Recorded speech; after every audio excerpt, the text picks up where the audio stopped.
Sex, drugs and rock and roll aren't something you'd associate with a humanitarian aid concert. Wrongly, it seems. Colombian authorities themselves are shocked, embarrassed at what they've uncovered. And to think, it all began so innocently. We need to try to help those who are not getting medical help those who are hungry. And today, hopefully, on the back of this concert, we can start maybe getting supplies into Venezuela so that people are not suffering so much. Back then, the freshly self-proclaimed president of Venezuela called on the military to defect, join him, and topple the corrupt regime. To the armed forces, welcome to the right side of history. Welcome to these soldiers who are today following the Constitution. Welcome. Hundreds of soldiers did defect, some with families, some with small children. They escaped to Colombia, they were put in hotels, and by mid-March, they were living in the streets. We are desperate. We do not want to stay in Colombia. We want to return to Venezuela, but not in the current living conditions. We do not know. How could this happen? Out of the 7 hotels that the soldiers were staying in, all but 2 were being paid for by the UN and the Colombian government. 2 hotels is all Juan Guaido's representatives had to pay for, except they didn't. According to the journalists who broke this story, Juan Guaido knew all of this a month ago.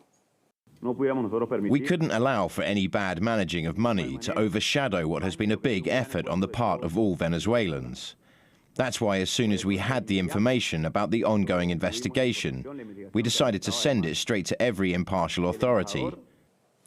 The people who did this, bear in mind, were appointed by Guaido personally. And he only chose to speak with the story already public knowledge, saying a transparent investigation is needed. Also, amazingly, managing to somehow imply that the Venezuelan government is involved, culpable, complicit, and that Guaido doesn't cover up corruption, which he kept covered up for at least a month. Obviously, the actual Venezuelan government has questions. It's a huge, rotten corruption plot to divert money that we could use for our sick children. Instead of being spent on food and medicine, it's being used to pay for alcohol, prostitutes, expensive shopping trips and luxury hotels. As do Juan Guaido's allies. Why is his party, which promises to cleanse Venezuela of corruption and exorcise the demons of the old regime, why these people are blowing tens of thousands of dollars in aid money on prostitutes, drugs, and booze? The Live Aid concert that Richard Branson led, along with others in the U.S.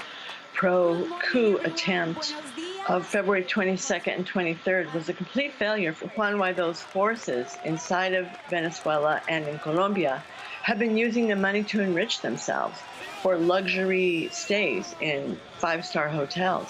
And therefore, they're really showing what they're about. It's about wanting to take power for personal enrichment. The corruption scandal is just one small part of what the U.S. is engaging in this enormous assault, a genocidal assault against the people of Venezuela. It's hundreds of millions, it's tens of billions of dollars that the U.S. is stealing in the name of Juan Guaido, stealing money from the Venezuelan people.